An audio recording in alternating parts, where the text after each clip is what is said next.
Saudara-saudari, dikatakan bahwa kita mengakhiri kitab Hakim-Hakim dan masuk kepada kitab Rut pada hari ini.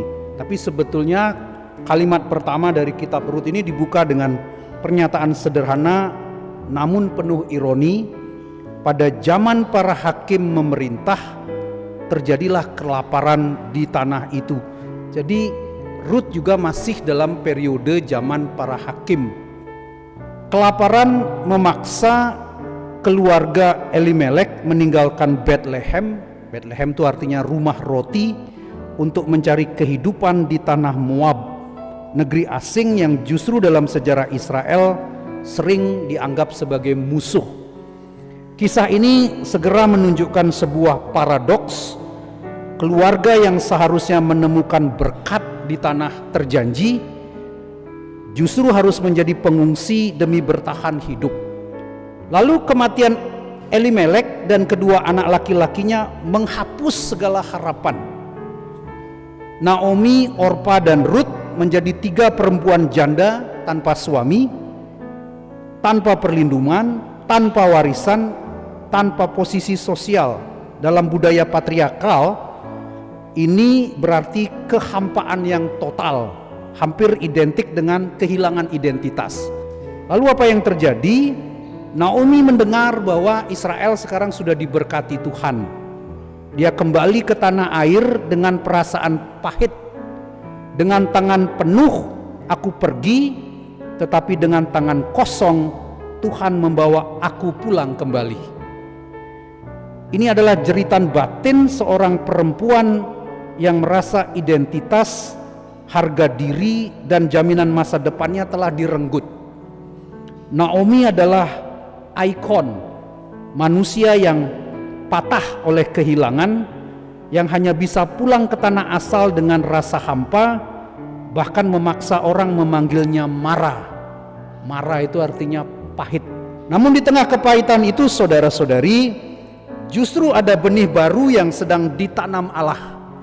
Naomi merasa kosong, tetapi justru dalam kekosongan itulah Allah menyiapkan ruang untuk karyanya.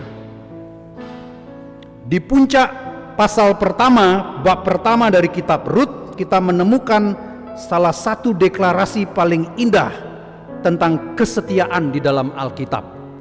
Janganlah desak aku meninggalkan engkau dan pulang dengan tidak mengikuti engkau.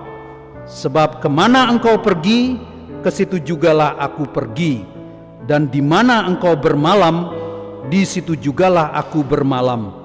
Bangsamulah bangsaku, Allahmulah Allahku. Kata yang sangat indah sering dikutip dalam upacara pernikahan. Kata-kata dari Rut kepada Naomi mertuanya. Inilah momen kunci itu, karena kita tahu Rut seorang Moab, orang luar, orang asing, memilih solider dengan mertuanya. Dia tidak mau pulang kembali ke kampungnya, tapi dia memilih ikut dengan Naomi kembali ke Israel.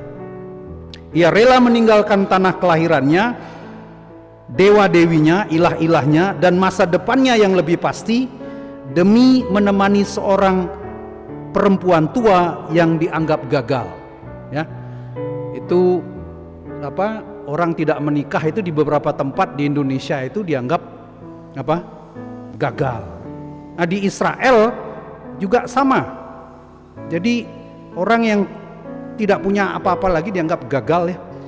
Kesetiaan Rut bukan hanya kesetiaan kepada Naomi, melainkan juga kepada Allah Israel yang ia pilih sebagai Allahnya. Di sini kita melihat iman sejati lahir dari kesetiaan yang penuh resiko, bukan dari kepastian atau keuntungan.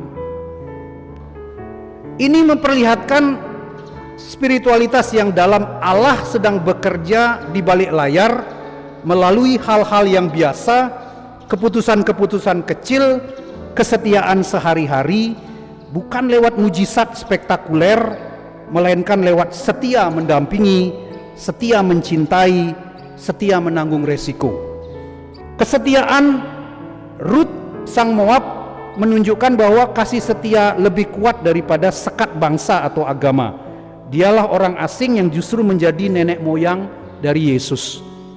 Naomi yang kembali dengan tangan kosong menjadi saluran kelahiran garis keturunan Daud. Kekosongan membuka ruang bagi pemenuhan Allah. Kemudian iman bukan hanya percaya dalam pikiran, tetapi komitmen dalam tindakan. Rut tidak sekedar mengucapkan janji, ia mengikatkan dirinya pada Naomi dan Allah Israel meski penuh dengan risiko. Kemudian apa yang bisa kita renungkan dari cerita ini? Ketika hidup terasa kosong, banyak orang merasa seperti Naomi, ditinggalkan, gagal, hidup tanpa kepastian. Kitab Rut mengingatkan Allah bekerja juga dalam kekosongan hidup kita. Dunia kini sering menilai hubungan dari keuntungan. Saya dapat apa? Tapi kalau kita baca kitab Rut, mengajarkan kesetiaan tanpa syarat. Kemana engkau pergi, aku pergi. Relasi sejati lahir dari kasih yang bertahan, bahkan di tengah penderitaan. Jangan hanya mencari Allah dalam mujizat besar, lihatlah Dia dalam kebetulan sehari-hari, dalam sahabat yang setia, dalam jalan yang terbuka, dalam pertemuan yang mengubah hidup. Rut, sang Moab, menjadi nenek moyang Kristus. Keselamatan Allah tidak dibatasi oleh suku, gender, atau status. Dalam Kristus orang asing pun menjadi keluarga Allah.